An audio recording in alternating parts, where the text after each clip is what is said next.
your crew attack me. We're my Arctic foxes, the whole squad obnoxious. It's hard to stop us, we think outside all your boxes.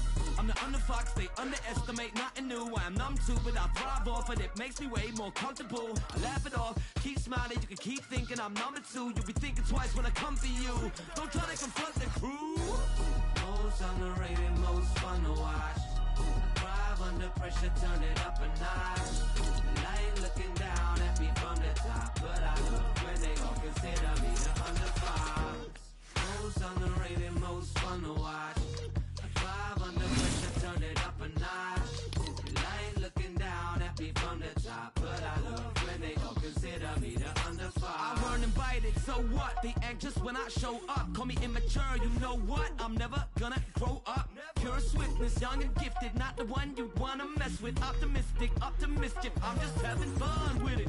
My style is idyllic, got the swag these guys mimic. Meticulous, too sly with it. I want you to know that I did it. I want you to know that I said it. I'm loving where these fights headed. Action makes me lightheaded. I always find the right method. Sneaky with a high IQ, but I'm a good guy too. I ain't no crook like you. Your crew say goodbye to obstacles I push right through. Backsides where I put my shoe. They focus on looking cool when I finish with them. They look like fools. Shout out my tricksters. We got wit and thick fur. Step to me, you'll get served. Your whole team will get dispersed. All you see is a big blur. Me posing with a slick smirk. We ain't playing, we be laying down there where your kicks were.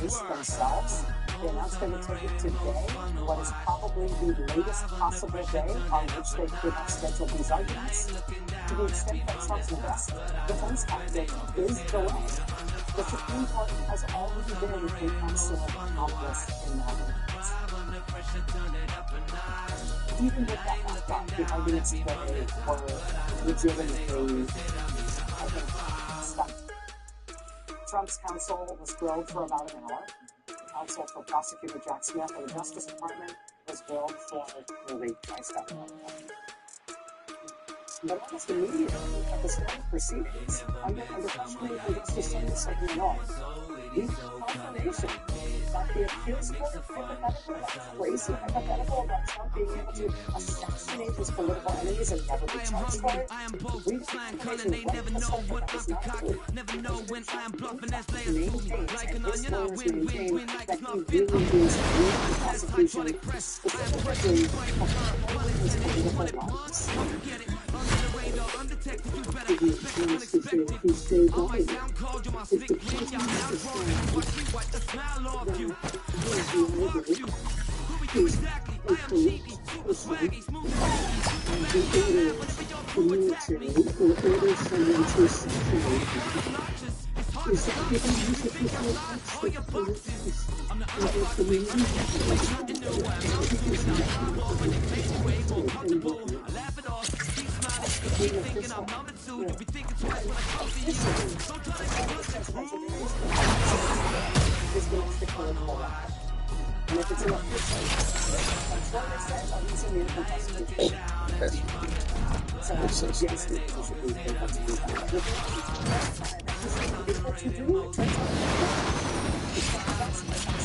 That's the dumbest argument ever. Maybe it's just being you.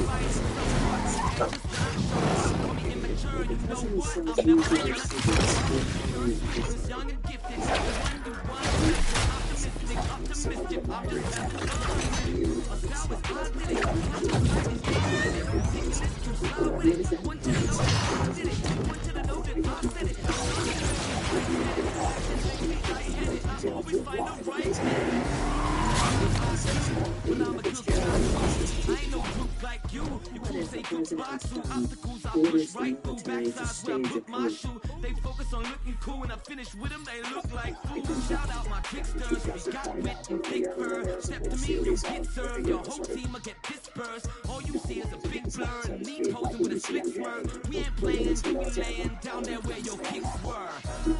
Most underrated, most fun to watch. Under pressure, turn it up a notch. Light looking down at me from the top, but I love when they all consider me the Let's say this president ordered the military to stage a coup. He's no longer the president. He wasn't the the military to save the crew, and you're saying that's an official act. I think what you guys mean. I think it depend on the circumstances whether it was an official act. If it were an official act, again, you would have to be. What does that mean? Depends on the circumstances. He is the president. He is the commander-in-chief. And lots of generals at the time. And the generals feel like he didn't office on the stage of him. Is that a movement? I am hungry, I am bold, I am cunning, they never know what I've concocted, never know when I am bluffing as layers too, like an onion. Is it an official act? Wanna test hydraulic press, I am crushing who you fighting for, 1 in 10, 8, you want it, pun, come get it, I might sound cold, you might speak when y'all now talk to, watch me wipe the smile off you, when I outfox you, who are you exactly, I am and that's how the players have a series of structural tests that very successfully in the last 20, 25 years. And that's it. That really kind of just bringing the ball.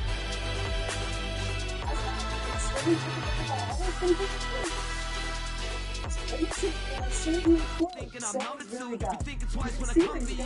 Don't try to confront the crew. Most underrated, most fun to watch. Under pressure, turn it up a notch.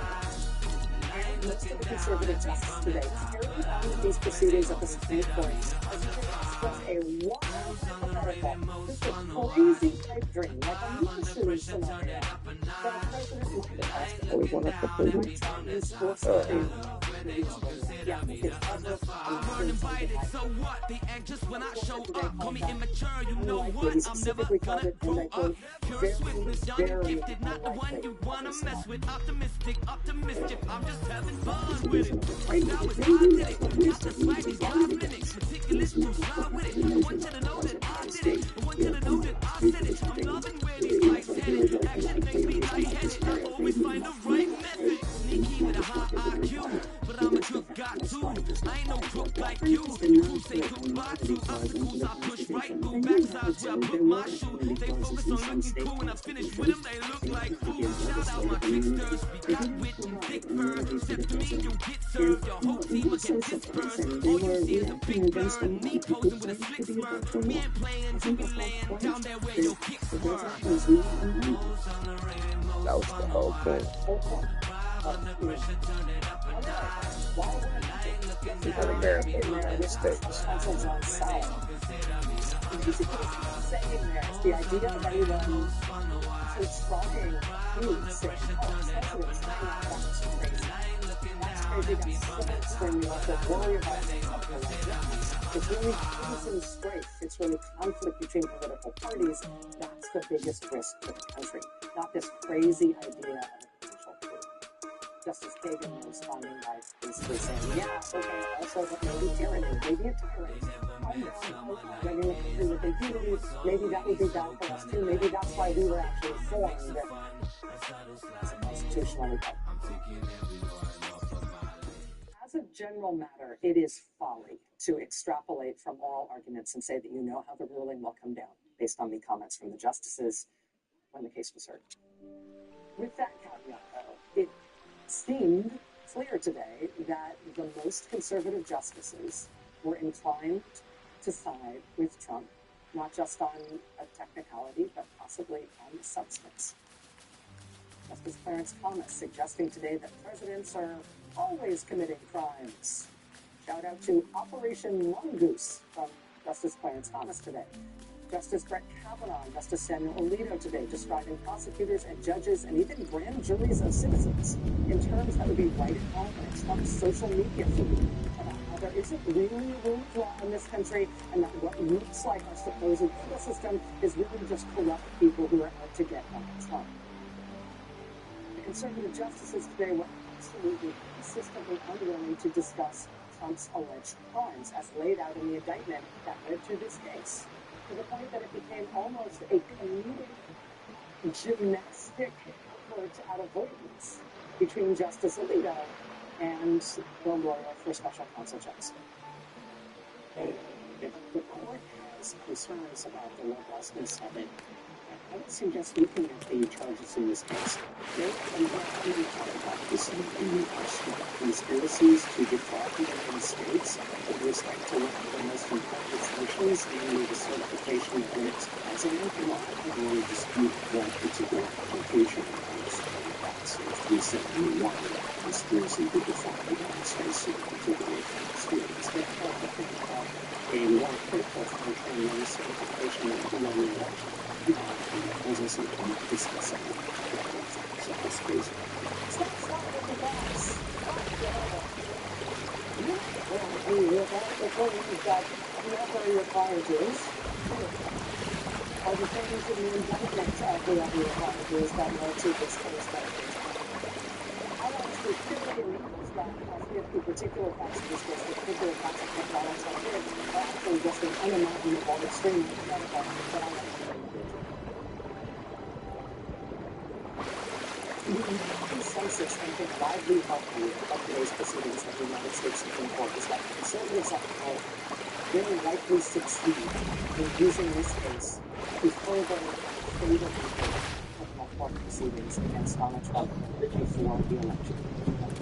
Rather than reject his claims of immunity from prosecution, like all the federal judges who have considered this matter before them have done, they instead some legally specified class of persons that are the prosecution if you're present.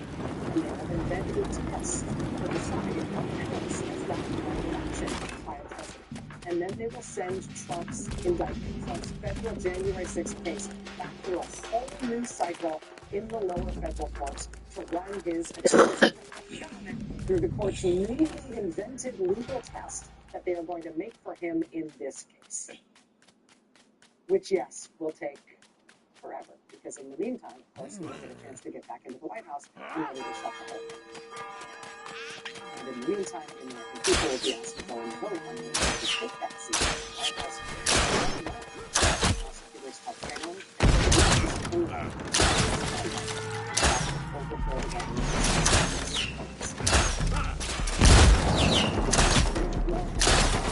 On that, I think that it is why it seems like the justices are going to set this case back to the lower two other courts that was the cards on that today. But before we go too much further, let's talk about this. Let's talk about this case. Alright, so I got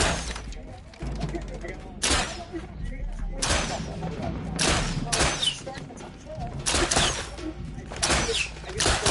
I found all those maybe a handful of moments in the last years that felt like genuine vertigo, like almost a physical sensation. Like, am I losing my mind, dude? Like, whoa, what's going on?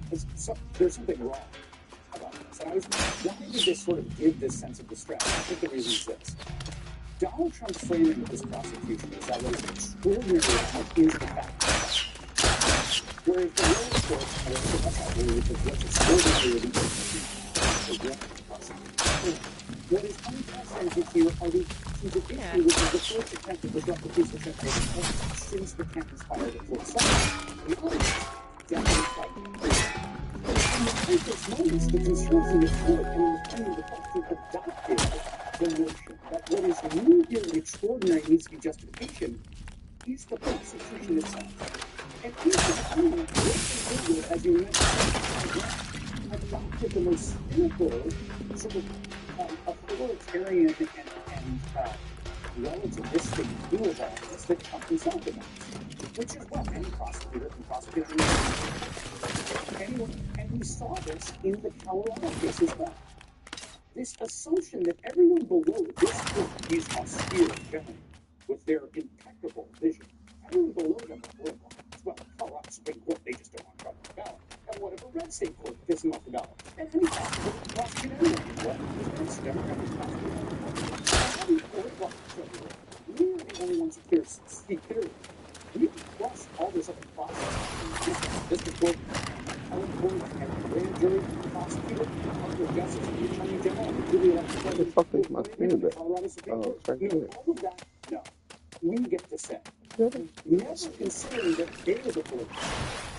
The people who are actually engaging in every liberal, all these lower bodies, have produced this in a situation, even so clearly, that they know about the only the philosophical endorsement. of the worst politics by another name. Yes. That none of this actually adheres to any set of regularity or rules of law. Gosh. The reason that this hasn't happened before is because there's never been as partisan a prosecutor as Jack Smith. But that's what's unfortunate for you. But it's not because of what you did. That's to the food. Feeling healthy.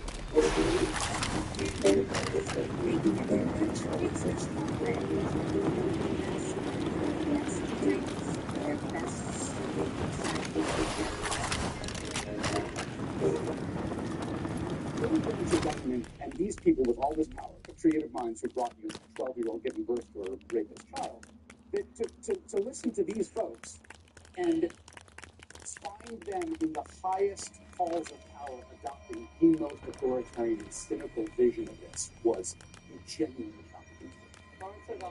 She's like fucking marble. Katie was in the court and heard the arguments. Ari's a lawyer, just like Katie. We're going to make you guys go last in that cleanup. But I'm feeling like I have as much anxiety about this as you do, Chris. I want to go to you, Lawrence, because you are the man who usually tells us how we overreact. I would like you to throw cold water on my feelings and Chris's. So, there's no cause for alarm in any of this. God bless you, my child. As long as Joe Biden is reelected. Shit. Because if that was a given fact, if he was running with, say, the 18-point lead in the polls that Bill Clinton had at a certain point in his reelection campaign, there would be a lot less nervousness about this because we would know eventually this process will work. And if they send it back to Judge Chutkan, Judge Chutkan can actually have an evidentiary hearing and actually bring witnesses in the way that she can't now. And so there would then be some actual under oath testimony about all this stuff before the election, if they do that. And then eventually you get through all this prosecution. I actually think Joe Biden is going to be reelected, so I'm not overly concerned about what they're going to do in terms of slowing this thing down. But what you saw, the fundamentals of what you saw, and what we discovered clearly today, is that there is a group on the Supreme Court who believes that their duty is to protect the Constitution and the law. And there's a possibly larger group who believe their duty is to protect the president, not all presidents, the president named Trump.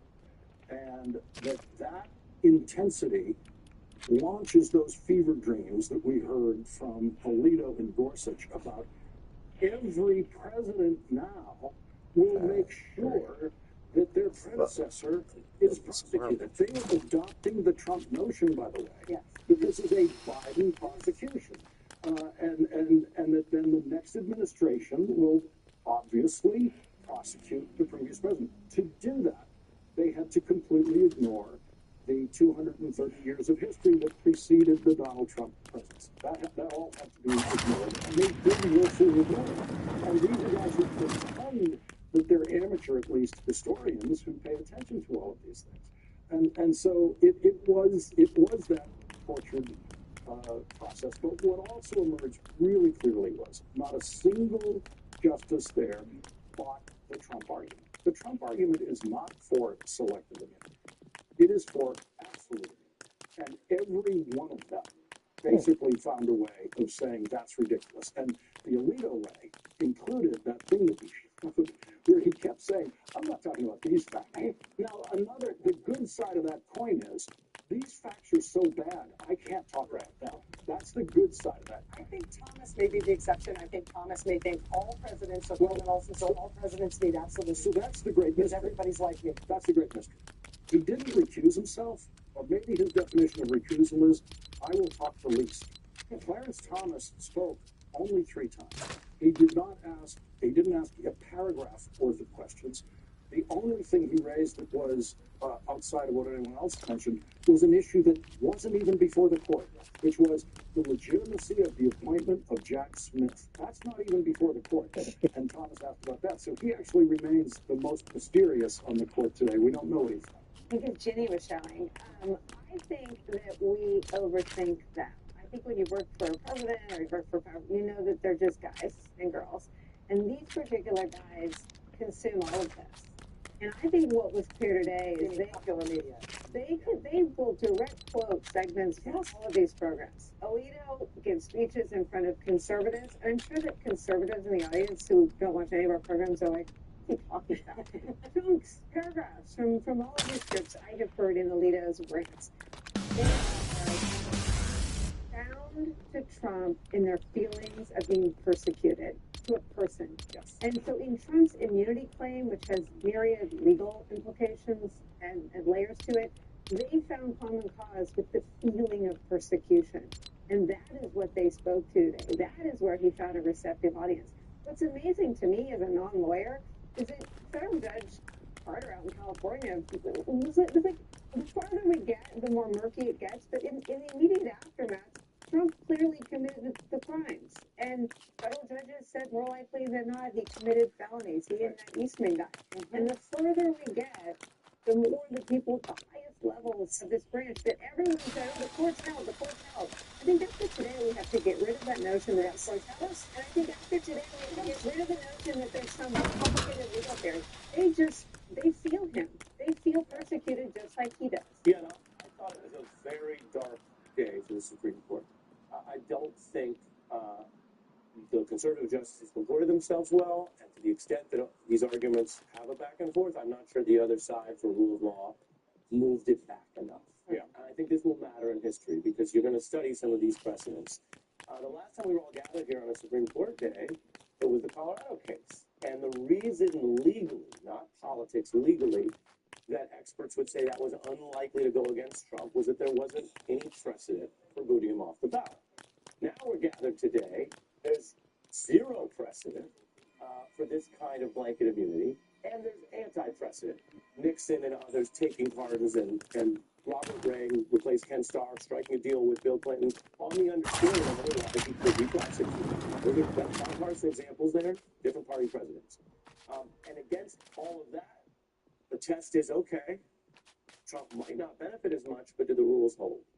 Based on the questioning, and I agree with your caveat, the rules did not hold for most of the conservative justices. Justice Roberts has a slow grade scandal going. He's got the money and the corruption on one side, but he's also the Chief Justice overseeing an increasingly partisan MAGA court. And he can't just stand idly by. This is on him as well.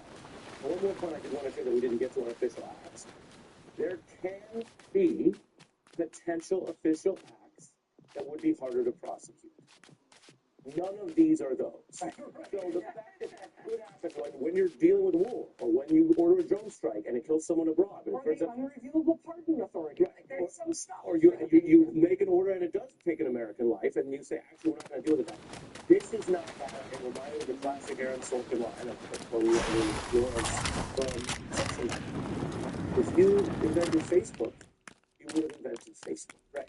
And if these were official acts, they would be official acts. And the reason, as you pointed out in the excellent opening, that none of the conservative justices wanted to go anywhere near their job, which is to review the law and find facts. They didn't want to go to the facts that it's not an official act to get people to storm the Capitol and try to assassinate the Vice President of the United States who works for you and the Speaker of the House is in the line of succession. It's not an official act when you're down by 3 states and it's all been certified to put in elector fraud, which was indicted again, more people yesterday. These aren't anywhere near official acts, and I would defend any president, including the former president's right, to not have wartime attacks reviewed in domestic court. That's not happening, and I don't think they need to spin their wheels pretending that might happen someday. They're going to invent the facts in front of them. They willfully ignored in a way that I'll close by saying, because I did wait my turn, right? Yes. What depressed me the most is not about the upcoming election or anything political. It was seeing multiple justices out themselves as insurrection and sedition minimized today, and it was a sad day. Yeah, you were there. Quickly, and because I was there. So many of us don't get the privilege, and I still want to use that word, the privilege of being able to go inside the United States Supreme Court. It is a public place. We can go. Ari's been in as well. But when you are there, you are struck by how regal and stately, how beautiful the building is in and of itself, but more underlying the institutions and the norms that are supposed to be protected over time. And what we saw today that bothered me the most, in addition to everything that you guys have noted, is the debasing of the lawyers. Because I always go back to the lawyers, because I've always believed that somebody like Trump can't do what he does but for the enabling of the lawyers. And I think we've seen a series of them that have either been indicted or gotten into trouble in various ways because they've assisted, they've been co-conspirators in the literal of senses. But to see somebody like John Sauer get up and say what he did today, and the fact that when you look at this multi-page transcript that I can pull and tell you what pages the words assassinate, assassination, and coup come out on, and that those were hypotheticals that was embraced by a lawyer today, is beyond sobering. It's depressing. It is the idea that you have the erosion of the court's held, the erosion of precedent, but then you also have the erosion of the rule of law in the sense that we are supposed to be able to look at people that also have respect for their jobs and what their roles are and their ethics and their professional responsibilities. And I feel like we go so far of that because if Trump doesn't have dictators and autocrats don't have people that enable them, they won't be able to get to the Supreme Court. They won't be able to get on the steps of the holocaust of this place. And you know, the Constitution and the preamble says what we, the people of the United States, in order to form a more perfect union, do establish this Constitution. But perfection should not be the enemy of good. If there was no good faith today in some of these justices, and they're trying to create the perfect place or the perfect environment for somebody like Donald Trump. Yeah, the perfect size hole to put right through what we all understand to be the plain law heading into this. Yeah, All right, we've got much more of our recap of what happened today in two courtrooms, the United States Supreme Court, the New York courtroom where Donald Trump is on criminal trial. Much more of our recap. So you concede that blacks don't get immunity. We do. Okay. So in the special counsel's brief on pages 46 and 47, he urges us, even if we were to decide or assume that there was some sort of immunity for official acts, that there were sufficient private acts in the indictment for the case to go back and the trial to begin immediately. And I want to know if you agree or disagree about the characterization of these acts as private. Petitioner turned to a private attorney who was willing to spread knowingly false claims of election fraud to spearhead his challenges to the election results. Private? As I mean, we dispute the allegation, but that's private. It sounds private. Petitioner conspired with another private attorney who caused the filing in court of a verification signed by petitioner that contained false allegations to support a challenge. That also sounds private. 3 private actors, 2 attorneys, including those mentioned above, and a political consultant, helped implement a plan to submit fraudulent slates of presidential electors to obstruct the certification proceeding. The petitioner and a co-conspirator attorney directed that effort. You read it quickly. I believe that's private. So those acts you would not dispute. Those were private, and you wouldn't raise a claim that they were official. As characterized, those were private acts, not official acts. That's conservative Justice Amy Coney Barrett today at the Supreme Court. Interesting line of questioning. She's getting Donald Trump's lawyer, to agree that a whole bunch of things that Trump was indicted for in the January 6th federal case, a whole bunch of those things are things that could not possibly be construed to be the official actions of a president. Now, Justice Barrett emerged from the arguments today as potentially the swing vote on this overall issue. Maybe, which is crazy given how right-wing she is. But of all the conservative justices, she seemed like the one who was maybe trying to work out some kind of workable answer, like she might be persuadable by either camp. I think Chief Justice Roberts was somewhat hard to read today. Justice Barrett gave more indication than any other conservative justice that she might be really thinking about where she's going to come down. Justice Barrett later suggested to the other side's lawyer, to the lawyer for special counsel Jack Smith, that maybe if there's a whole bunch of stuff that Trump did that everybody admits was just his private acts when he was committing these alleged crimes, maybe all Trump's purportedly official actions could be kicked out of the indictment and you could just try him on the private stuff. You could just try him for the asserted conduct that even his side admits was just a private action taken for his own private gain. In other words, could you guys just cut the January 6th indictment in half? The special counsel has expressed some concern for speed and wanting to move forward. So, the normal process, what Mr. Sauer asked, would be for us to remand if we decided that there was some official acts immunity and to let that be sorted out below. It is another option for the special counsel to just proceed based on the private conduct and drop the official conduct. is in an auction to proceed just on some of the stuff Trump did, not all of the stuff he did. Now, the lawyer for special counsel Jack Smith said in response to Justice Barrett that really they'd rather try him on everything. Thank you very much. But he did also sort of concede that if they had to follow this approach that she was suggesting, there might be ways to try Trump on just the purportedly private acts and not the other stuff, maybe. Trump's lawyer, of course, the lawyer for the other side, said, oh, no. The whole case would have to be thrown out. We couldn't possibly proceed like that. There would have to be a very long, deliberate sequence of litigation and hearings and tests and proceedings before anything like that could get anywhere near trial and any further proceedings. How about we schedule that for the 45th of December, 150 years from now?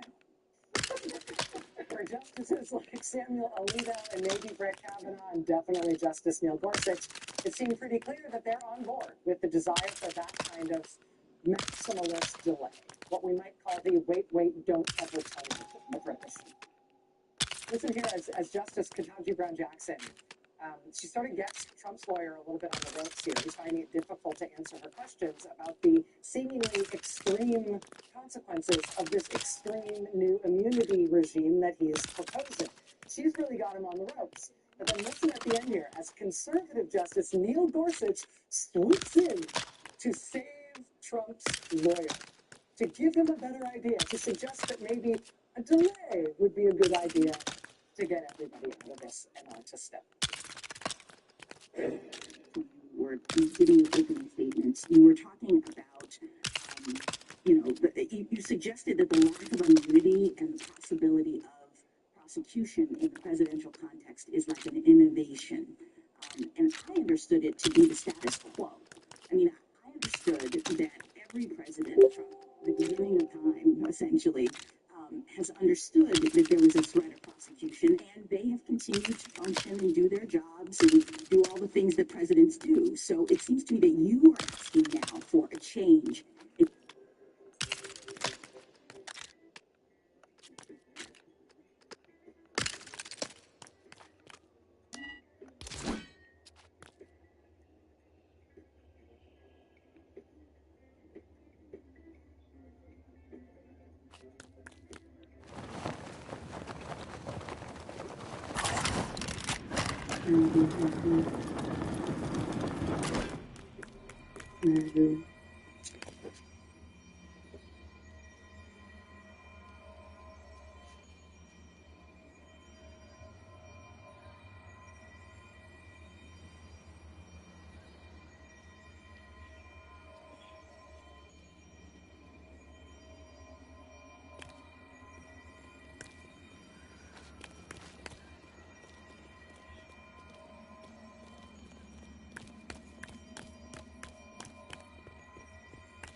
Is there a fate worse than death? Is there a scenario where a criminal would gladly choose capital punishment over life imprisonment? Well, as surreal as it sounds, there are prisons in this world that make the death penalty a merciful sentence. Prisons riddled with unspeakable horror that would make your stomach turn. And in this video, I'm going to show you 10 of the worst. So, take a deep breath, because things are about to get very ugly. Number 10. Black Dolphin Prison, Russia. Ask any Russian you know, and they'll tell you that life in any Russian prison is incredibly tough. But this high-security Black Dolphin prison redefines that quality. Located on the Kazakhstan border, Black Dolphin is one of Russia's oldest prisons, and it got its name from the statue at the front of the building, which the prisoners built themselves. That's strange, because Black Dolphin is not really known for its freedom. In fact, the only way to escape this prison is by dying. That is the fate of every inmate, because only inmates with life sentences are sent to Black Dolphin. The prison houses about 700 inmates, and together have a murder count of about 3,500. Shared equally, that is at least 5 victims per inmate. But murder is not the worst skill on their resume.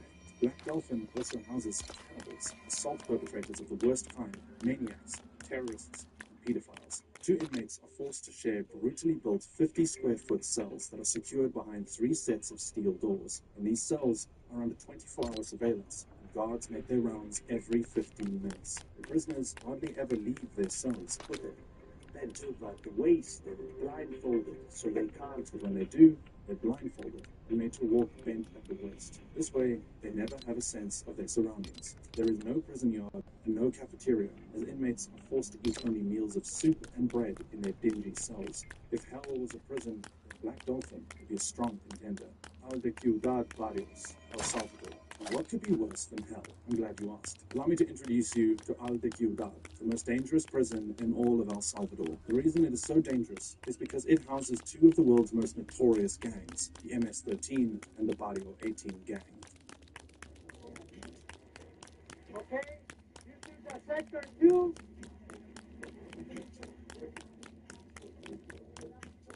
Death often comes without warning if an inmate is not a gang member, and that's why from 2004 to 2015, only gang members were sent to this hellhole. But sometimes, being a gang member is not enough, and most of the time, they are the least of your concern, because the living conditions are so bad and the prison is so overcrowded that getting simple things like food to eat or a place to lay your head could easily turn into a fight to the death with anyone contesting the claim.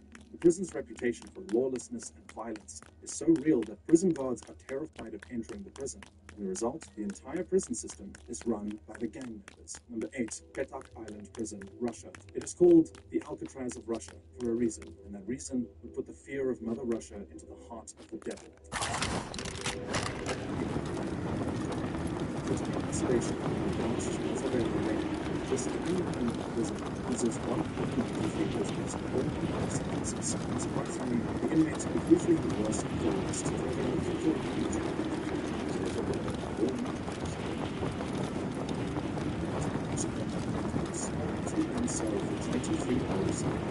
Escape is impossible because inmates are not even allowed out of their cell for any reason, and the 1 hour they are allowed on lockdown is spent standing in a cage making bed pacing.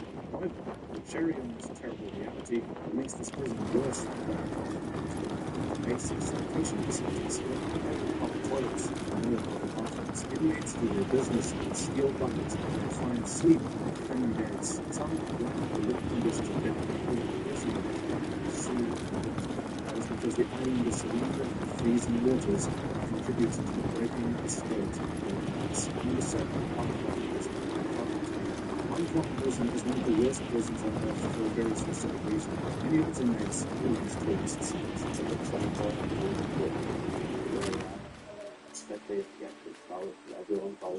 And because the prison facility is so overcrowded,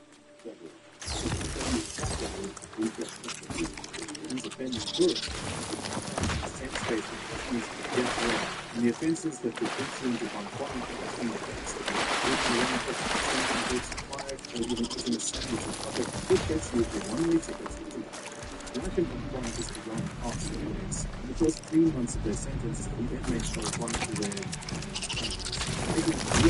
food they serve is often infested with maggots. Drinking water is an absolute luxury. And there, don't think you can just avoid Hong Kong by being a good citizen. First, years ago, a British man was thrown into jail in a Thai town. Even though he lost an eye and suffered injuries, still has to be tied in Hong Kong. Number 6, Gitaran National Prison, Rwanda. Overcrowding is a common denominator with most prisons on this list, but there is no prison that has it as bad as Gitaran's Central Prison in Rwanda. Today it's holding 8 crowds. A facility originally designed to hold just over 1,300 inmates, 8,000 prisoners have been forced to share the space. In most cases, having a spot to lie down on the ground is a luxury, and many inmates are forced to stand up all day or negotiate with those who have claimed portions of the ground. And it's not like the ground in dispute is some piece of fine real estate. It is damp, and more often than not, filled with raw feces. Unsurprisingly, this has led to more, what's the word again? Let's say complex issues. Many prisoners have outright died of disease and suffocation. And if you were to mistakenly injure your foot, gangrene would set in, and you would either have to cut it yourself, risk death, or watch it fall from your body. But it gets worse than that. There have been several cases of inmates feasting on each other out of hunger. And cannibalism Damn. could even be worse than I just stated, because there is little to no documentation of the activities that are behind these prison bars. Prison guards have been brainwashed to believe that the prisoners in their charge are subhuman. Last year, 2,000 people died in Rwandan prisons. An overwhelming majority of those deaths happened within the walls of Gitarama Central Prison. Number 5, Kamiti Maximum Security Prison, Kenya. What makes this prison immediately stand out from the rest is that it is home to the worst of the worst. Built in 1954 by its British colonizers, the prison was modeled after an old-style colonial system to house offenders during a state of emergency declared in October 1952.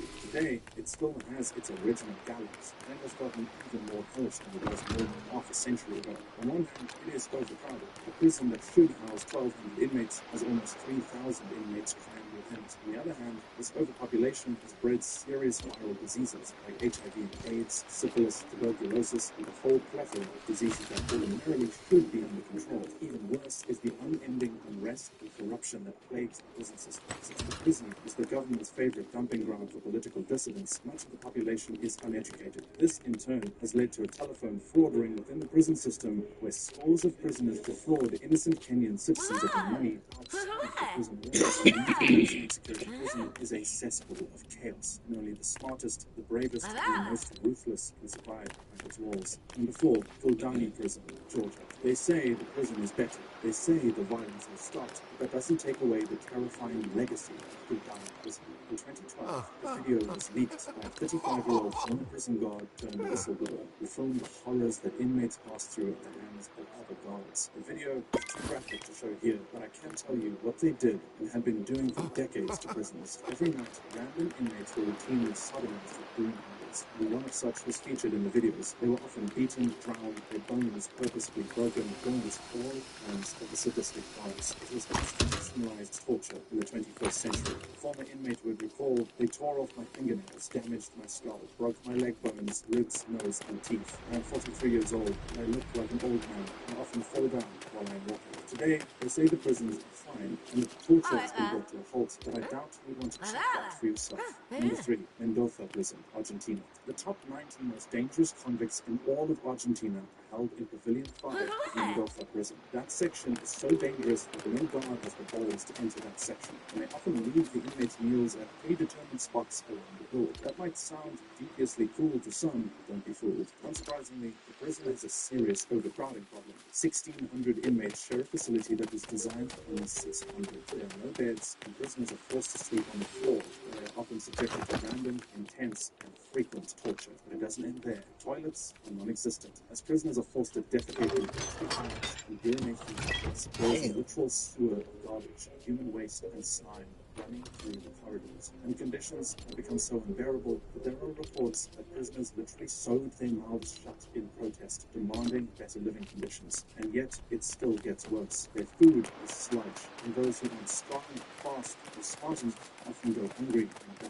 under what the authorities have made a habit of calling mysterious circumstances. Number 2, Diyarbakir Prison, Turkey. Diyarbakir Prison was at the center of one of the most abusive regimes in Turkey in the 1980s and 90s. Thousands of Kurdish men and women suffered horrific forms of torture, and at that time, it was regarded as the worst prison in the world. These days, second worst, but nothing has improved. In fact, you could argue that conditions have gotten worse, because in the same prison where the sludges of society are being housed, children are also locked up again. And the torture that these inmates are subjected to ranges from physical torture to psychological assault. On the more physical, violent side of things, inmates are beaten, violated, maimed, forced to eat excrement, and electrocuted by the genitalia. On the more psychological, dehumanizing side of things, the same inmates are forced to salute the prison director's god, participate in random mock executions that might or might not ever happen, and forced to bathe in the sewers. To show you just how desperate the situation is, prisoners routinely go to die fast, protesting prison conditions. And not only that, as prisoners simply die from starvation.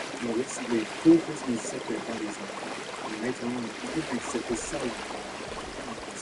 Resistance.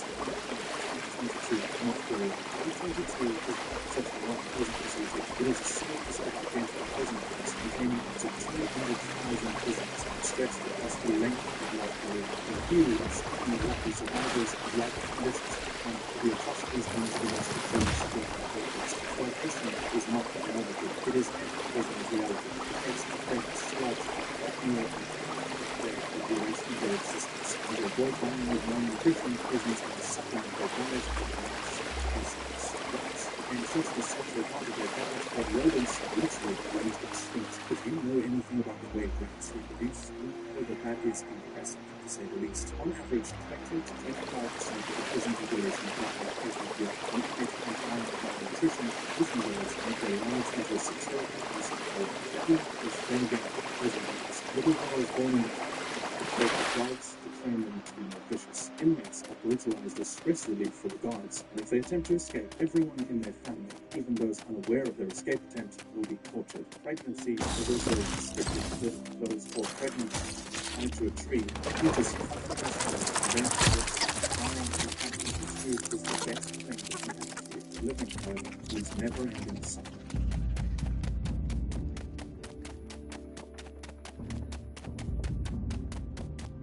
It. Nevertheless, there is no record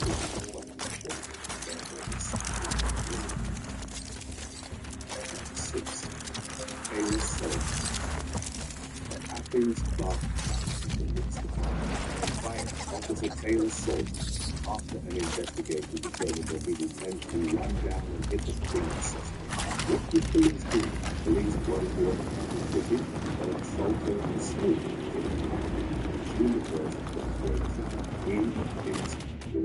The 24-year-old was wanted for an active probation. Soldiers initially believed it would be an attempt to block the suspect. Action then continued running down the street and one soldiers hit him with the front line of the car. Roll up with the hood of the car and subsequently pulled to the pavement and was taken into custody after being released from the hospital. In the immediate aftermath, the officer was placed on administrative leave but was fired the next day following an independent investigation. The Georgia Bureau of Investigation and Prosecuting Attorneys Council of Georgia also started looking into the incident and at whether the speedy termination of Salters was rightful. During the course of multiple investigations, Police Chief Scott Freeman was identified in September. Effectively, the swing in the axe on Salters firing too quickly. The county manager had cited an erosion of confidence from within the police department and community. After the investigation concluded, Salters was exonerated.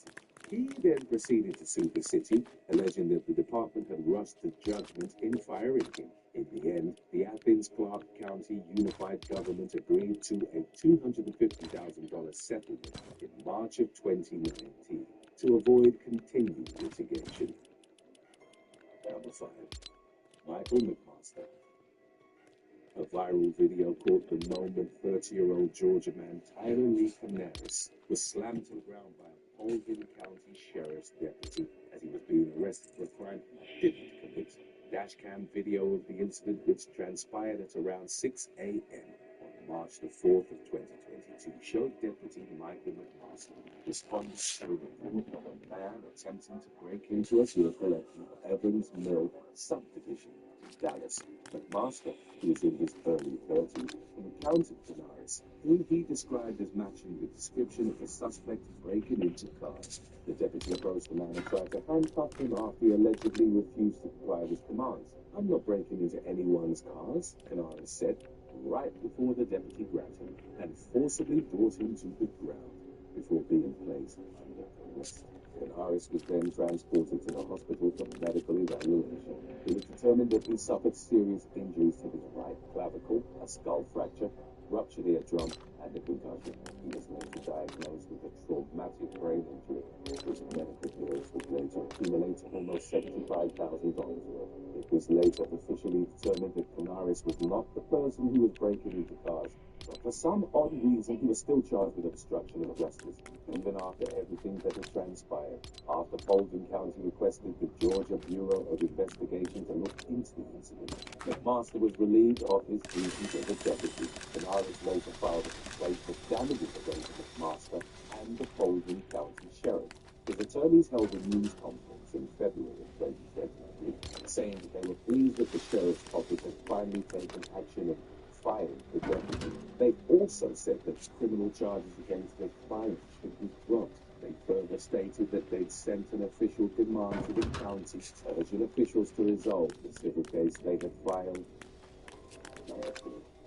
Joe Gutierrez. U.S. Army Lieutenant Karen Nazario filed a lawsuit against 2 police officers after he was pepper sprayed, struck, and handcuffed during a traffic stop in Windsor, Virginia.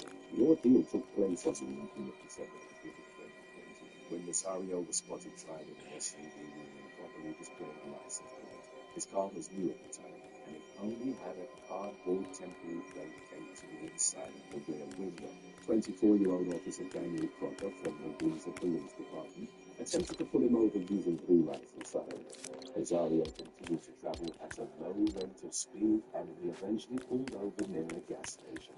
Crocker, who was tailing him, having escorted each other. Citizens that captured the incident showed Crocker and responding Officer Joe Gutierrez pointing hands at him. As they approached the gas station, the officers could be heard repeatedly shouting at Nazario, commanding him to exit his vehicle. At one point, Gutierrez was heard yelling that Nazario would be fixing to ride the lightning if he didn't get out. Nazario held his hands in the air outside the driver's side window and continually asked why he was being stopped. When he said he was afraid to get out, Gutierrez told him he should be. In spite of Nazario's calm demeanor, Gutierrez went on to pepper spray him through the open window. Once Nazario exited the SUV, the officer told him to get on the ground, with Gutierrez kneeing Nazario in the leg. Crocker searched the vehicle and realized that no violations were committed by Nazario, but released him without charge. Following the investigation into the encounter, it was determined that Gutierrez had used excessive force during the traffic stop. The 51-year-old was fired in April 2021. In the same month, the video of the incident went viral after it was publicly released due to the fact that Nazario had sued the officers, seeking $1 million in damages. He was alleging that he'd been illegally searched, assaulted, battered, and falsely imprisoned. In January of 2023, a jury in Richmond found Gutierrez liable for assault and awarded Nazario $2,695 in compensatory damages. The jury also awarded him $1,000 in punitive damages for Crocker's illegal search of Nazario's vehicle. Nazario almost immediately requested a new trial, claiming the jury verdict was against the clear weight of the evidence, among other grounds. His request was rejected by U.S. District Judge Roderick Young, who stated that the jury was at liberty to weigh the credibility of the evidence. However, Young agreed that Nazario was owed compensatory damages in order to vindicate the soldiers' rights under the U.S. Constitution. The judge awarded him $1 in nominal damages. Number 2. Joshua Zardo. In Old Saybrook, Connecticut, a local law enforcement officer was accused of misusing his access to the statewide police information system to obtain the identity of a woman he reportedly wanted to date. Officer Joshua Zardo was working a private duty patrol shift at a local law enforcement when a woman shopping and caught his attention. When the woman got into her vehicle, the 30-year-old sent a text message to an emergency dispatcher to check the woman's license plate. He told the dispatcher that he was getting in for a date. The dispatcher advised Zardo that he'd have to request the information over the radio. So the officer did just that. After getting the woman's name, he looked her up on Instagram. An arrest warrant stated that the radio communication unraveled the date-seeking plot when the fire chief's wife heard the request and recognized the woman's name. When investigators questioned Zardo, he told them that he checked her license plate because the woman was behaving suspiciously at the time. In December, Old Saybrook police charged him with computer crime for illegally accessing the Connecticut Online Law Enforcement Teleprocessing System for personal reasons. 2 months later, police commissioners voted unanimously to fire Zardo in connection with the charge he was facing. Subsequent information indicated that Zardo's request for an accelerated rehabilitation program was granted by a judge. It could potentially dismiss his case without instead.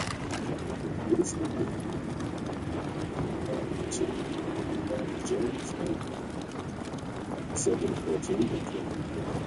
Officer James took the water bottle and did some practice with the the ways of the driver being accused of trying to run in home. There have been directing traffic with a woman driving an SUV loud warning to say that despite being identity to stop. Footage showed people catching up to the SUV and demanding the driver to stop. Pull over, goddammit! Once the woman was in the parking lot, the officer lashed out at her as she refused. In the video, we could be heard shouting, "You're lucky you're not in handcuffs right this second." Without the interaction, the driver was interrupted by benefit. She tried to explain herself. At one point, the officer told her it wasn't an accident, but an act of being irresponsible. Despite Hunter's point, it's beautiful. The man was standing up. This guy was upset. The woman continued to apologize. Another officer did the driving to ride with the supervisor people. He was there. This being raised officer replied, "Emotion." According to Spaniolo, the driver was given a ticket, which was later dropped. Following the incident, an internal affairs investigation determined that people's actions and behavior were in violation of departmental policies. His employment with the police department was terminated on January 11th of 2023. Michael Oxford. A viral TikTok video with millions of views posted in August of 2020 showed how a police officer used a taser to arrest 22-year-old Alicia Smith in Loganville, Florida. Smith and Aisha Thomas had allegedly been involved in an altercation with a neighbor and her child. On August 18th, police reported the neighbor's claim that Thomas had thrown a bottle at the car and threatened her son. The neighbor pointed responding officer Michael Oxford towards a residence where Thomas could be relocated. Oxford went there and approached the group of women, including Thomas and Smith, who were gathered on the porch. He tried to investigate by speaking with the former, but the latter began yelling at him. The officer warned Smith that she could go to jail for obstructing the investigation. Smith replied, saying, "I'm not going anywhere." She yelled at the officer, telling him that he was on their property. Oxford then told her that she was under arrest, causing her to start distancing herself from the officer. At that point, the officer lunged forward and tried to put her under arrest. The woman resisted and Oxford tased her. Smith promptly fell to the ground and had to push her beside the porch. The officer instructed her to put her hands behind her back several times before saying, "I'll tase you again." Toward the end of the video, Oxford could be seen forcing Smith to turn over and trying to cuff her as she lay on the ground. Smith was taken to the Gwinnett County Jail and charged with felony obstruction and simply officer. The following day, she was released after posting a $2,950 bond. In the immediate aftermath, the Gwinnett County Police Department investigated the incident and subsequently fired the officer. They released a statement saying that even though there had been probable cause to arrest Smith for obstruction of an officer, Oxford didn't meet the department's core values. The entire incident led to a civil rights lawsuit against Oxford and Gwinnett County, filed by Smith in May of 2022. Records indicate that the suit was dismissed with prejudice in August of 2023. Chicago's area woman Dana Holmes was pulled over and arrested by law enforcement in LaSalle County in May of 2013 after her blood alcohol content was found to be 3 times over the legal limit. She was taken to a local jail where the surveillance footage would show a group of deputies, 3 men and 1 woman, carrying Holmes into a cell and forcibly stripping her naked. A deputy later threw a stack of blankets and what the authority described as a padded suit into the cell. The cops would deny any wrongdoing and claimed that Holmes was combative during the booking process. Footage leading up to her being stripped would show the woman at the time in her early 30s being searched against the wall and moving her leg. The deputies would claim that she hit them, but she denied doing so, as dictated by Illinois law at the time. Strip searches were only allowed if officers had reasonable belief that the inmate was concealing a weapon or controlled a substance. It didn't, however, cover situations where they were uncooperative during the booking process, and the officer's responsibility was to place them in a cell without items that they could use to potentially self-harm. In the fall of 2013, Holmes sued the Cell County authorities alleging that she suffered emotional harm and that her civil rights had been violated by the search. which she claimed had been conducted without any legal justification. In the spring of 2014, the county agreed to pay $355,000 in legal fees and settlement costs. The authorities also stated that they had planned to implement new policies that would make forcible removal of an inmate's clothing allowed to occur only at the last resort. Further policy updates stated that the process would be video documented and accompanied by supervisory oversight of detailed reports. Number 8. Antonio Carmelo Smith. In June of 2020, Antonio Carmelo Smith filed a lawsuit against the Valdosta Police Department, alleging that its officers had used excessive force in arresting him after he'd been mistaken for a panhandling suspect. As reported by the Valdosta Daily Times, the officers answered a report of panhandling outside a pharmacy at North Ashley Street, but they given no information regarding the physical appearance of the man. The incident began when a single officer approached 46-year-old Smith and questioned him as a possible suspect. The man claimed that he returned to the business after where he received a money wire from his sister, and that his presence there could be verified by surveillance cameras. He complied with a hospital order for identification. A sergeant and 2 more cops then arrived at the scene. The sergeant rushed Smith without announcing that he was under arrest. He then hugged the man and slammed him to the ground.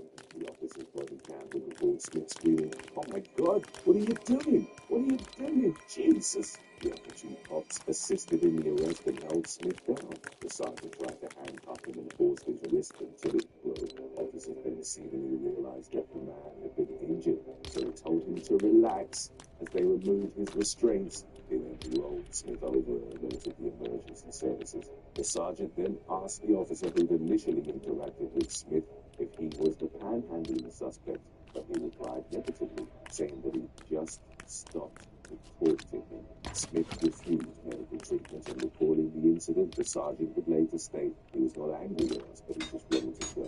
Smith's attorney later filed a lawsuit against the officers involved in the arrest, as well as against the Valdosta police chief, mayor, and members of city council on grounds of conspiracy to create a false report, excessive force, false detention, false arrest, and assault and battery. In June of the following year, Valdosta city officials offered Smith a $350,000 legal settlement. Number 7.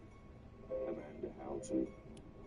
On July the 25th of 2016, Amanda Houghton called the police in Layton City, Utah, after her car was struck from behind by another vehicle at a stop sign at Fort Lane and Antelope Drive. The collision was hard enough that Houghton's airbags were deployed. She was still reeling from the crash when she was interviewed by 2 responding officers. Their interaction was captured on dash camera video. Houghton was reportedly shocked that the officers were focusing their suspicions on her and not the driver who just hit her. The men were captured saying that she was acting weird and that her answers to her questions were sassy, full of energy. Even though Houghton didn't smell of alcohol or exhibited other concrete signs of impairment, she was asked to perform a field sobriety test. When an officer pointed out that her balance was poor, the woman indicated that it was due to the fact that she'd been in an accident, stating, "Because I'm in shock, I'm shaking." An officer was then seen reaching around Houghton from behind and feeling between her breasts, grabbing her arm and pulling her back when she shied away. The officer hadn't announced the search and Houghton accused him of groping her, but he maintained that he was allowed to pat her down. Houghton was subsequently arrested for DUI and interference with an arresting officer. A toxicology evaluation would later reveal that she was completely clean of drugs and alcohol. Through her attorney, she offered a proposal for a $50,000 out-of-court settlement to the department in the fall of 2016, threatening to sue if it wasn't accepted. The proposal went unanswered, thus Houghton followed through on her lawsuit. Its outcome remained unclear, but by December of 2016, the DUI charges against the woman had been dropped. Number 6. Brady Mystic.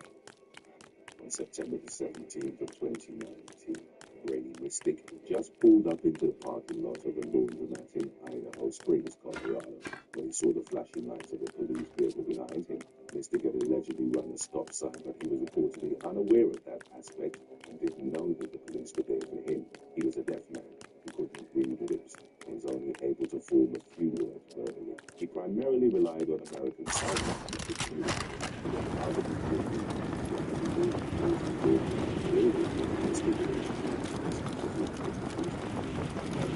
without warning or attempt to communicate, as a force seemed to create a language, and it would be initiated against the great black guys that whispered, "Yes, who do you think you are?" Food started pulling, sure, listening, looking for the kissing, as reportedly gestures to them, an attempt to express his confusion, but it was the whole thing. I think that some of us couldn't get together.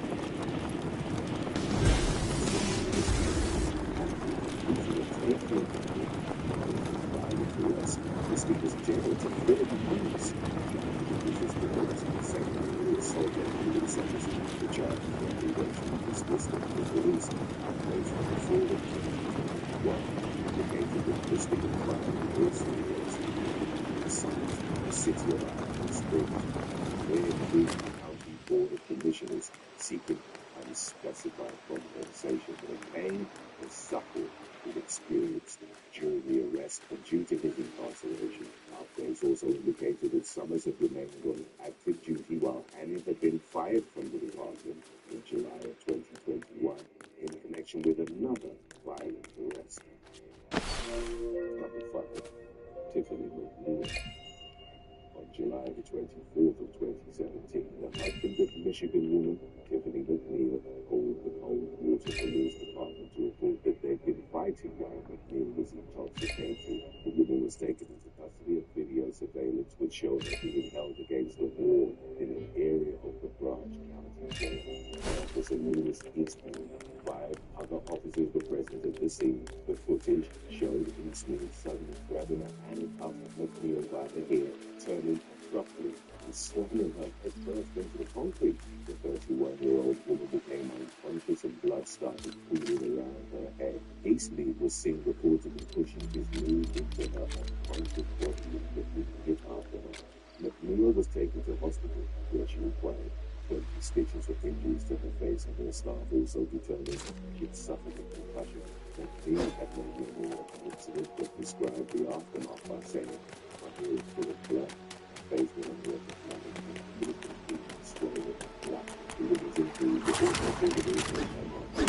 She had no memory after watching the surveillance clip, which the woman received millions of dollars to press. McNeil was charged with domestic violence and was in Eastman would justify his actions by saying that McNeil had become combative during the arrest. He claimed that she pushed herself off the water ended up off the ground because she was unable to support her weight. McNeil subsequently filed a federal civil rights lawsuit against the city of Coldwater, the Coldwater Police Department, Officer Eastman, as well as the other officers present.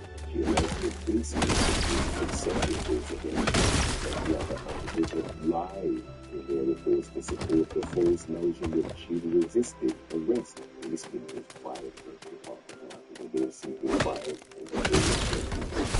It was settled. William Sidney Blevins. William Sidney Blevins and his girlfriend, Landon Woods, the Blevins moved from the center in Ireland. The couple were pulled over by Officer Michael and Kilgore. Justified the decision by telling Blevins that his eyeglasses were down. Kilgore asked him for a search, but Blevins refused, at which point the officer demanded he and Woodson both of them. Kilgore then called Officer Shepard up to see the Blevins. To see the headline area. He approached the vehicle and jumped down by his passenger side out of the public view. After they went to get the police dog, which subsequently jumped into the vehicle's passenger seat. Kilgore searched the car and produced a bag of methamphetamine, which he claimed he found inside, but which Blevins would maintain he'd never seen before. The latter was arrested for drug possession and taken to the Cherokee County Jail, where he remained until the following afternoon. At the time, Kilgore had been employed by Center Police for less than a year, and the department began reporting a significant number of arrests, many of them drug-related, within months of him joining the force. But midway after running his arrest, a confidential informant told the police that Bill was planting drugs on drivers, possibly as a way of boosting his arrest record and facilitating his rise through the ranks. Following an investigation, Bill was arrested on March 3rd, 2022. The criminal conspiracy to commit a controlled substance crime distribution set a police chief, Kurt Blankenship, told the media in a public statement, "All nervous before any officer violating a law like this. The charges against Bloodington and other drivers were dismissed in the wake of Bill's arrest and the discovery of the schemes. Blooding filed a lawsuit against Bill, also naming Butler on the basis of wrongful arrest and malicious prosecution. The suit mentioned that he'd suffered a shoulder injury after being forced to sleep on the jail's concrete floor, and his name and charges have been published in the local paper." Number 3. Nicole Harper. On July the 9th of 2020, Nicole Harper was signaled to pull over by an Arkansas state trooper on U.S. Highway 167 in Jacksonville after she was blocked in the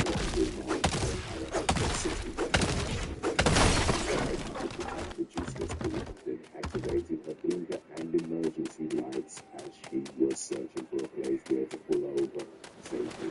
She reportedly considered that there wasn't enough space on the nearest road.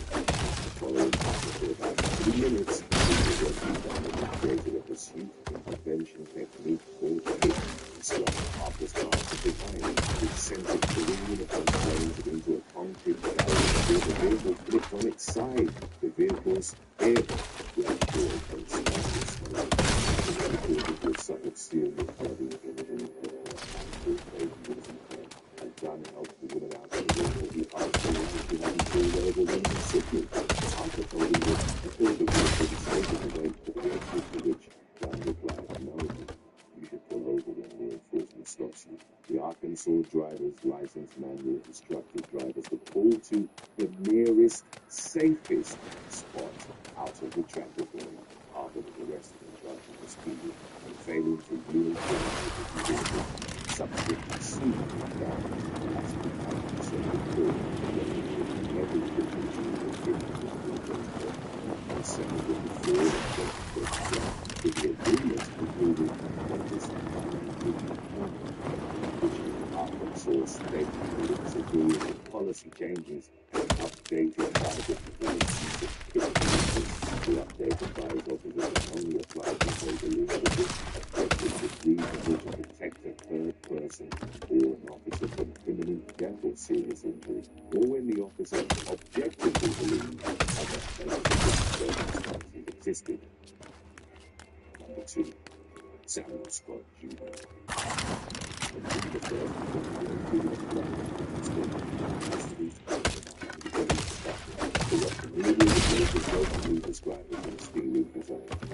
Samuel Scott Jr., who was at the time in his early 40s, called 911 that compass had been stolen from outside his aunt's house in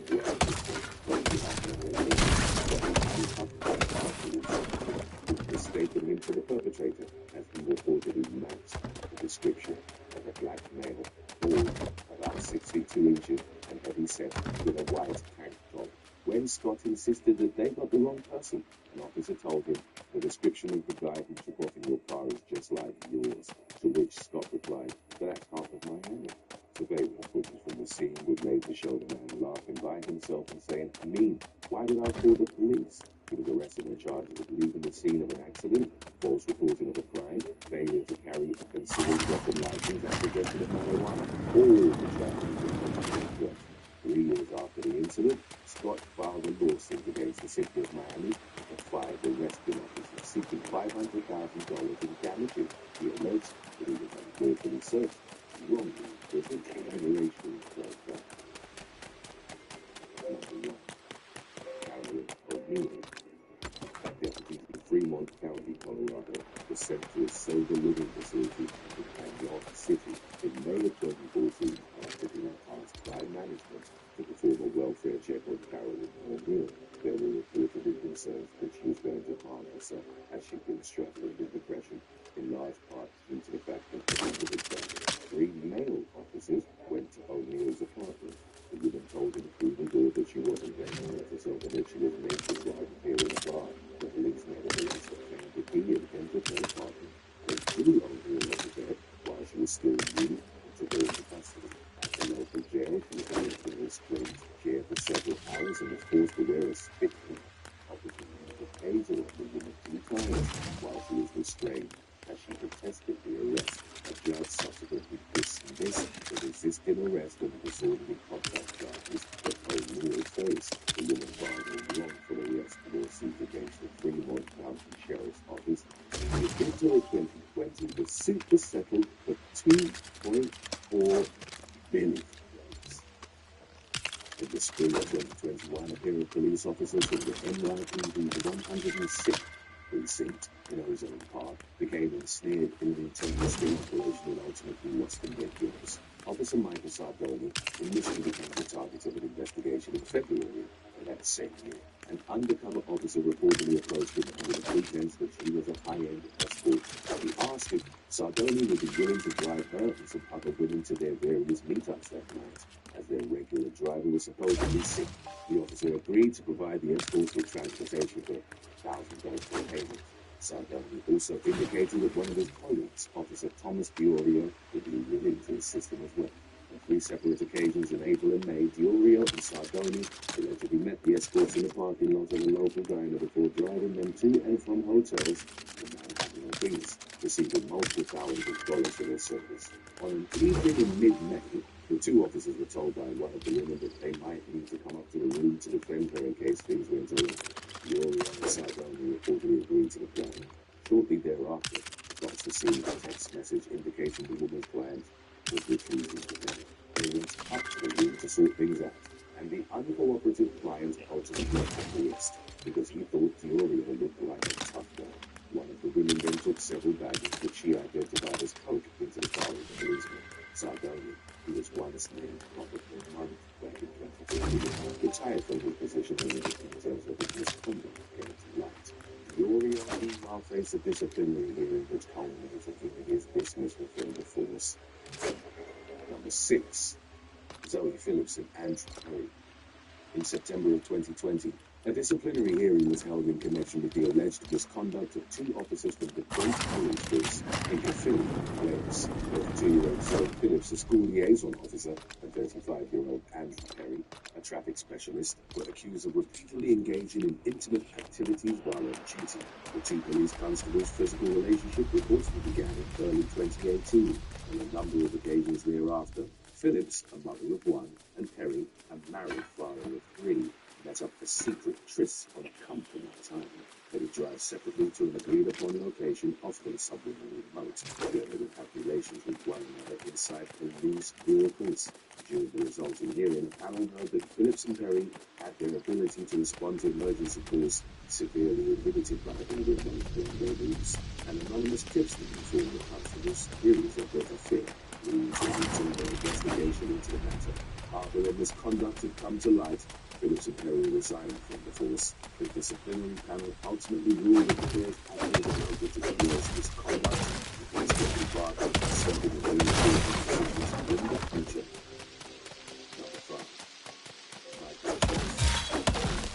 The ringleader of the so-called littering squad within the Patterson Building Department in Georgia ended up receiving a multi-year business certificate committed on the force. Michael Jones, in his late 40s, was a Patterson police sergeant who'd been on the job since 1996. He reportedly oversaw a group of officers who routinely violated the rights of citizens. As was detailed in court, Chef's robbery squad would often stop and search vehicles without any justification before stealing cash and other valuables from the occupants. The corrupt officers would also seize many vehicles the street court and the illegal activities continued without any suspicion being raised within the department. Silent press organized the government's surveillance. Jeff would support inaccurate police reports that permitted or falsified the officers' actions. For his role in covering up the scheme, the man would receive receive a portion of the money stolen from innocent people. 17. Person was a robbery squad for an illegal seizure. The officers arrested the individual before going to their apartment and reportedly obtained a search for lying to the individual's mother. When the policeman rummaged through the apartment, the arrestee was left handcuffed in the patrol car. Jeff allegedly pilfered money and narcotics from a safe inside the residence. The general investigation led to the discovery of the robbery squad's activities. Jeff was consequently charged with conspiracy to deprive persons of civil rights. The other members of the robbery squad were identified as Judy Ramos, Daniel Penn, Jonathan Busquets, each arrested and later entered court appeals. In September of 2022, Jeff was sentenced to 30 years for his crimes.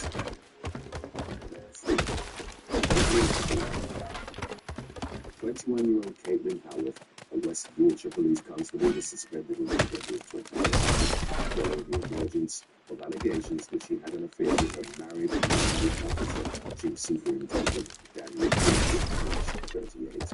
The latter was likewise suspended. The findings of an investigation by West Yorkshire Police's professional staff. At the time, Howarth was reportedly working as a probationary officer. Corruption began investigating him after it surfaced that she previously now behind bars of dealing heroin.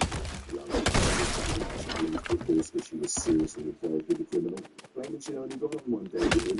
However, the chaplain told the press that she had no knowledge of the man's activities. During the course of their brief report, the arrest of the unnamed heroin dealer ultimately showed her affair with Chief Superintendent Greenwood as well. Updates from January 2023 indicated that internal investigators from the West Yorkshire Police Force were still looking into Harris' relationship with her superior. Rebecca Swanston.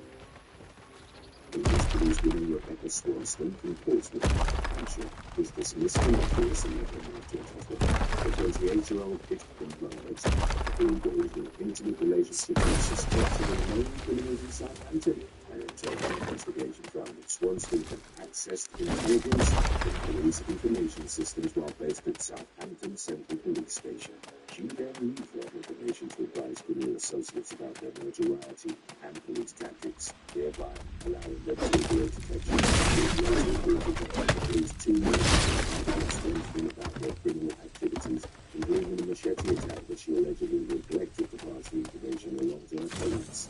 The accusations against Swanston had far-reaching consequences that extended beyond the termination of her career in law enforcement. The revelation of her corrupt activities reportedly led to a case against 2 sisters being thrown out. The evidence had served as a key part of the prosecution's case.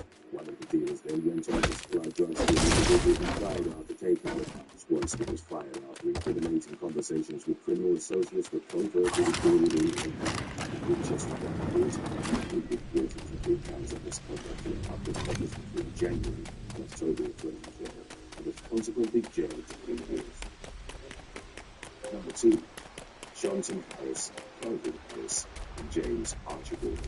On October the 23rd of 2018, Florida officials announced that a trio of Miami police officers were facing federal narcotics charges after a citizen's complaint led to an FBI and internal affairs investigation.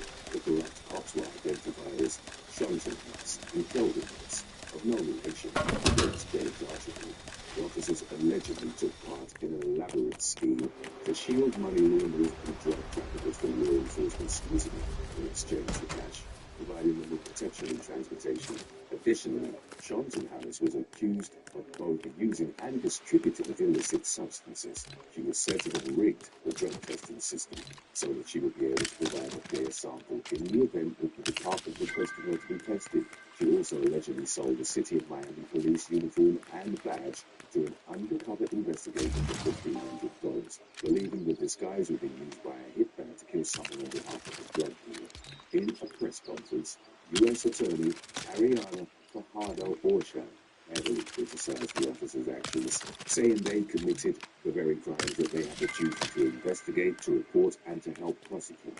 Portion went on to detail that Schultenberg had received $17,000 for providing police protection to criminals, while Kelvin Harris received $10,000 and Archibald received $6,500. The three accused officers were charged with conspiracy to possess cocaine with the intent to distribute, attempting to possess cocaine with intent to distribute, using firearm during and in relation to a drug trafficking crime. They each held interest in $200,000 bonds. In April of 2019, the Justice Department press release revealed that Shelton Harris had been sentenced to 15.5 years in prison after reaching a plea deal with prosecutors. Kelvin Harris and Archibald brought their cases to trial, where they were both ultimately convicted. Harris received a prison term of 27.5 years, while Archibald was ordered to spend 10 years behind bars.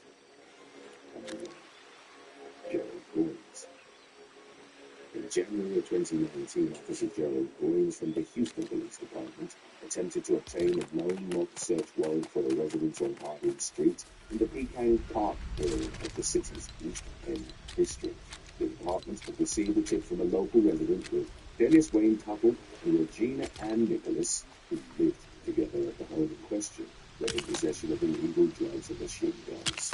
As it would later emerge, Tipster was actually just a disgruntled next-door neighbor who fabricated the allegations of retaliation for past disagreement with the couple and Nicholas. Nevertheless, Officer Goins pushed hard for the no-knock warrant, even going so far as to lie about having a confidential informant who could verify the accusations. After securing the warrant, Goins arranged a heavily armed and high-stakes Harding Street raid for January 28th. Upon entering the home, officer found out the couple's drugs were taken and treated both couple and Nicholas in there. There were no drugs or weapons found with the residence. In the aftermath, Officer Goins and other members of the Houston Police Department faced heavy backlash for the raid, with the Houston Chronicle describing the incident as one of the worst scandals to hit the HPD in years. During the summer of 2019, a grand jury indicted Goins on 2 counts of felony murder, as well as counts of making false statements and depriving the victims constitutional right to secure against unreasonable service. As a direct result of the controversy, the police conducted a systematic review of approximately 14,000 cases, which have been handled by local forensic units. Houston man Frederick Jeffrey had previously been sentenced to 25 years behind bars for possessing 5 grams of methamphetamine. Following the Harding Street raid fiasco, Jeffrey was released from prison after it was determined that Goins had falsified evidence and perjured himself to secure a conviction case. A 24-year-old police officer from DeKalb County, Georgia, was arrested as a criminal charge and posted nude photos of a plane on social media. The situation came to light following the release of a police report in January 2017. The officer in question was identified as Audrey Francis King, who was described as an acquaintance of the unnamed victim. Investigators said the latter was notified of the explicit images publication by his certain friends. The motive for Francis King's actions was unclear, as she, as the victim, reportedly had friendly interactions as recently as a few days before the photos were posted. It's believed that the young officer had her colleagues' social media accounts to gain access to the pictures on her phone.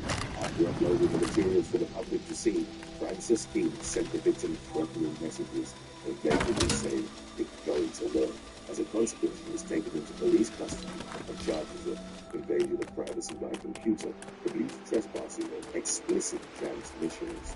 Although she was placed on administrative leave, at the onset of the investigation, Francis Keene was eventually terminated from the force, after which she moved to Florida. The young woman resurfaced in national headlines in May of 2021, when she was accused of sneaking into a Hialeah high school and passing out flyers bearing her Instagram handle to students. The bizarre incident, which landed the 28-year-old back in custody, had apparently been hatched as a ploy for her to grow her social media following. Number 24, James Matt French. Early on the morning of March the 12th of 2023, Oklahoma City police observed an SUV speeding and swerving along South Avenue. An officer caught up with the vehicle after it pulled into a private driveway on Southwest Grand Boulevard. In body cam footage from the traffic stop, the motorist identified as James Matt was asked if it was he was elected to answer the question, instead circled and a captain on the police department. Subsequent reports confirmed French's claim, mentioning that he worked as part part of the OKCPD's investigation bureau when asked again if he'd been drinking that night. The man hesitated before both moved towards his chest and asking the officer to turn up his body cam. In a whispering voice, the officer climbed, stating, "I'm not turning my camera. It's got to be continued." Frank eventually stepped out of his unmarked, city-owned SUV and admitted to drinking 3 or 4 beers during the poker game that evening. The officer then asked the inebriated police captain if he thought he should be driving in his impaired state. Frank said, "No, but I came from 4 Boomers." After failing to feel surprised, yes, Frank continued pleading with the officer to turn up his body camera again, reiterating that he was a captain with the police department. The officer rejected him time and again, eventually saying, "I'm a sergeant. I've taken an oath to uphold the law. I don't care if you're a gangbanger or the President of the United States." The captain was ultimately taken into custody and booked at the Oklahoma County Detention Center for the 55-year-old French who had been with the department for 32 years, was placed on administrative leave pending an internal investigation of where that place. Number 23. It's with the lost one. In the aftermath of the horrific Robb Elementary School shooting in May of 2022, the Brazoria County Sheriff's Office in Texas dispatched a team of 8 patrol deputies and 2 dispatchers to the city of Uvalde in order to assist local agencies. One of the officers assigned to the relief effort was Deputy Christopher Lofton, a 2-year veteran of the force. On June the 2nd, a few days after arriving in Uvalde, Lofton reportedly got intoxicated to the point that he was a danger to himself and others while he was off duty at the office's temporary living quarters. He was immediately deported to the assignment and arrested. Having violated multiple department policies, Lofton was promptly terminated from his position with the Brazoria County Sheriff's Office. Number 22. Emily Garcia. Shortly before 4:30 a.m. on August the 3rd of 2022, Miami police called to the home of a South Florida Cop's significant other for a report of a domestic disturbance. El Portal Police Corporal Emily Garcia and her boyfriend, who was also identified as a police officer, had returned home from a night out at a flat with a seasoned bar and grill, where he drank multiple alcoholic beverages. They'd subsequently gone to sleep, but the unnamed boyfriend later awoke to find Garcia slapping him and biting his chest. He shoved her away, causing her upper lip to bruise. After law enforcement arrived, Garcia was taken into custody on a charge of simple battery. El Portal's police chief verified in the aftermath that the incident took place while the corporal was off duty. He was consequently relieved of her police powers with pay pending an official investigation. Garcia's boyfriend told the judge he wasn't afraid of her and didn't wish for her to be issued a stay-away order. A modified order was ultimately imposed, allowing Garcia to have contact with her partner as long as she wasn't physically threatening. The terms of the order also stipulated that she could not engage in criminal activity or possess a firearm. Number 21. Brian R. Tejera. Early on August 24th of 2021, a pair of uniformed police officers were parked in the lot located at 501 South Pinellas Avenue in Tarpon Springs, Florida. Shortly after 1 a.m., a vehicle pulled into the parking lot and came to a halt near one of the officers. The driver, identified as 37-year-old Brian R. Tejera, was acting strangely and made what were described as unusual and erratic statements. One of the officers at the scene later reported hearing what he believed to be a semi-automatic handgun slide being manipulated. Tejera voluntarily exited his vehicle to speak with a policeman, who subsequently confirmed that a handgun was inside the car and that a magazine had been removed. It emerged during their conversation with Tejera that he was an off-duty Clearwater police officer. A patrol supervisor was called to the scene. Whereupon he determined that the man was under the influence of alcohol. At some point, Tejera allegedly became aggressive towards the officers, but was ultimately arrested without the use of force. He was reportedly taken to the Pinellas County Jail and booked for a DUI. Number 20. Courtney Brown. Christy Wilson. Georgia woman Sarah Webb was late for her job at a nail salon when she was pulled over in the city of Roswell for allegedly speeding on April the 7th of 2018. The officers who initiated the stop, identified as Courtney Brown and Christy Wilson, were seemingly unfazed by the presence of their body cameras and proceeded to joke around about the motorist's fate. In footage of the cops' interaction, Officer Brown could be heard admitting he didn't actually have speed protection before putting a coin flip out. Officer Wilson proposed that if the virtual coin landed on heads, then arrest went, despite not having any evidence that she'd broken the law. If the coin fell tails up, the officer said they'd let her go. The coin subsequently landed on tails, but Brown and Wilson decided to make the unlawful arrest regardless, making a joke in reference to Michael Jordan in number 23, which is the police's code for arrest. Webb was tearful as the officers placed her in handcuffs and stuffed her in the back of his car. In a couple of months then passed before Brown and Wilson's illegal coin flip arrest came to light. Webb would later reveal that she didn't know anything about the situation until a local media outlet reached out to her with the body cam footage 3 weeks before the scheduled court date.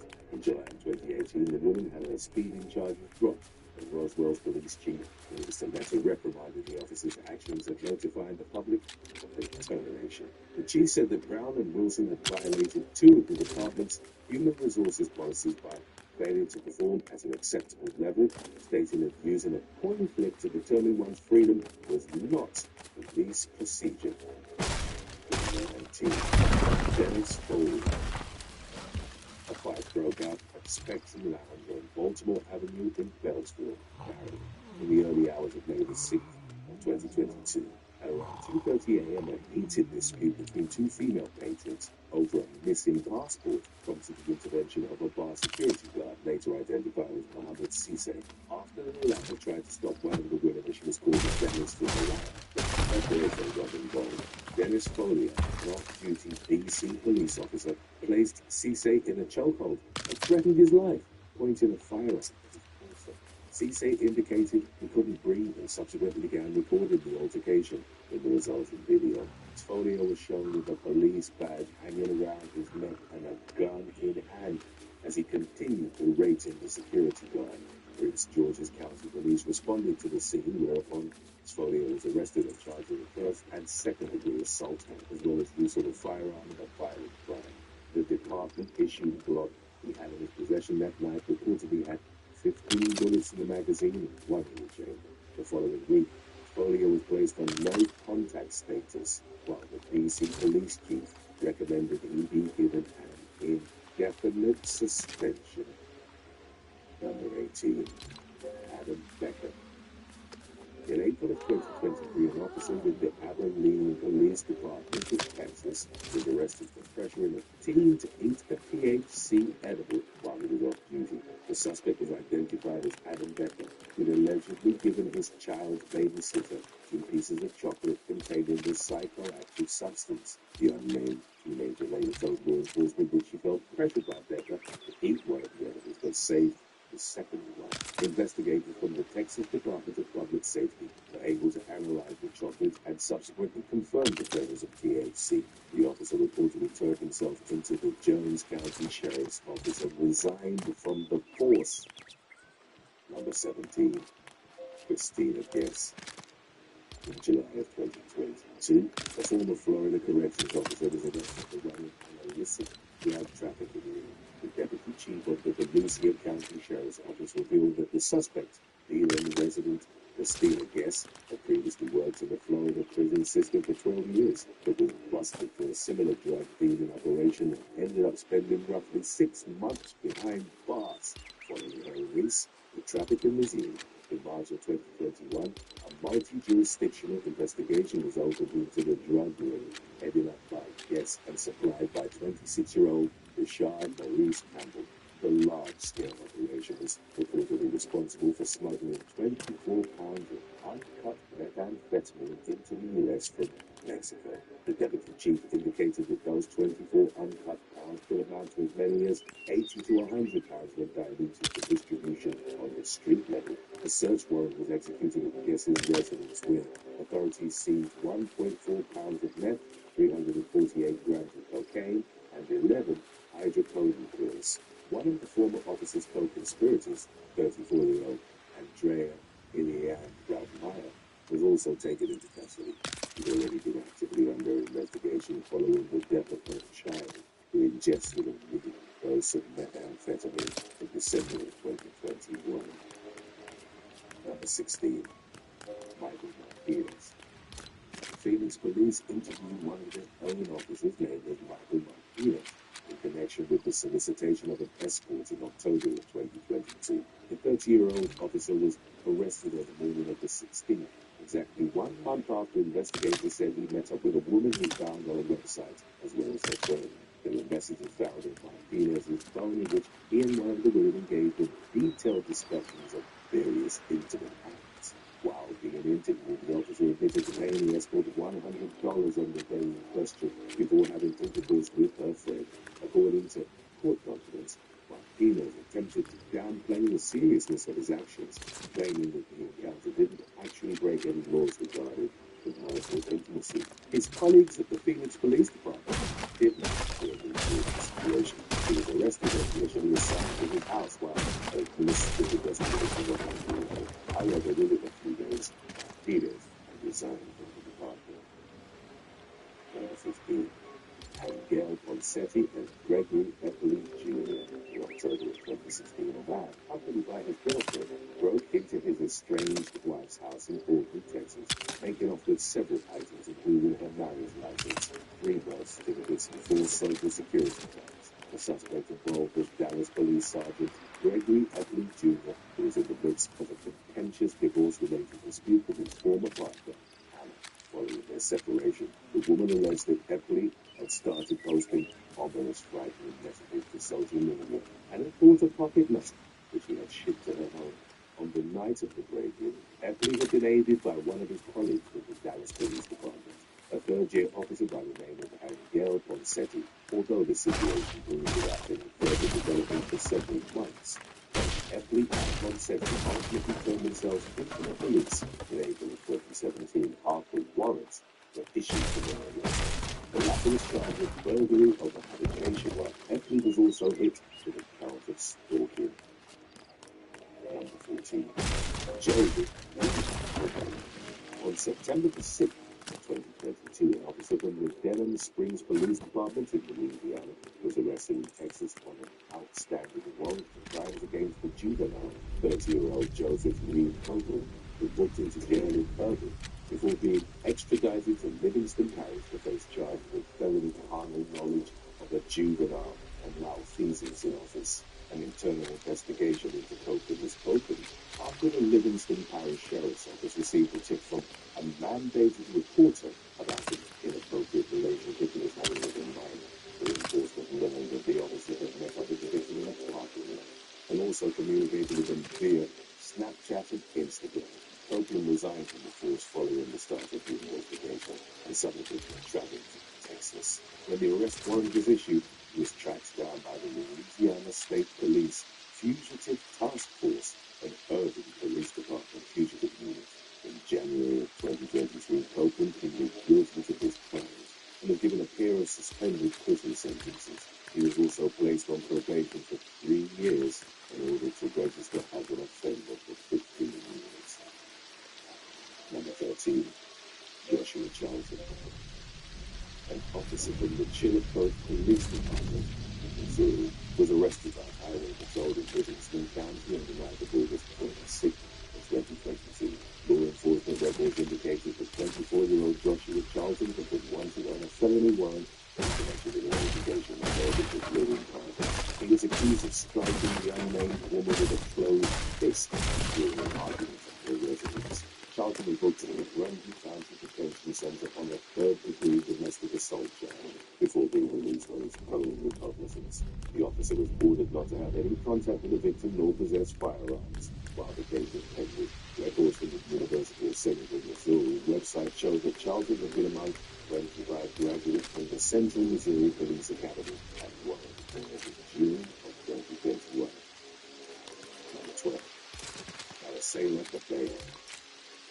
At around 1:30 a.m. on August 20th, 2021, the North Carolina State Highway Patrol initiated a traffic stop near downtown Raleigh at the intersection of Peace Street and Capitol Boulevard. The car that was pulled over was reportedly being operated by Maricela Capella, an officer with the Wilson Police Department. The 26-year-old was at the time off duty and driving her personal vehicle. Law enforcement determined that Capella was intoxicated and consequently arrested her on a DWI charge. A Wilson news release revealed that the young woman had been a police officer for about a year and was assigned to the patrol division when her arrest occurred. She was placed on administrative leave while the matter was investigated. Number 11. Diane Ferreira. First responders in St. Cloud, Florida, were dispatched to the home of a man who died following a medical emergency on April the 3rd of 2023. As paramedics were assessing the man, a police officer who responded to the scene got a hold of his credit card. 25-year-old Diana Ferreira reportedly took pictures of the card and entered the information into a mobile application with the intention of using it remotely, which she began doing the following day. Ferreira charged about $450 to the deceased man's card, all on her days off. The money was used for expenses of gas and food, but also to book a room at a hotel and purchase eyelash extensions. She attempted to charge the card twice after it had already been cancelled by the man who reported the card's suspicious activity to the authorities. After an investigation was launched, Ferreira admitted to her misdeeds and was immediately placed on unpaid administrative leave. She subsequently resigned from her position with the St. Cloud Police Department, which she held for about 11 months. In early May of 2022, the former officer was arrested and brought into custody with her own handcuffs. She was charged with theft of credit card information with the intent to use and fraudulent use of a credit card over $200, as well as the charge of use of personal ID of a deceased person. Number 10. Shakaria Stringer. 25-year-old Shakaria Stringer didn't show up for her job as an officer with the Del Rey Beach Police Department in Florida for 21 days between March of 2020 and August of 2021.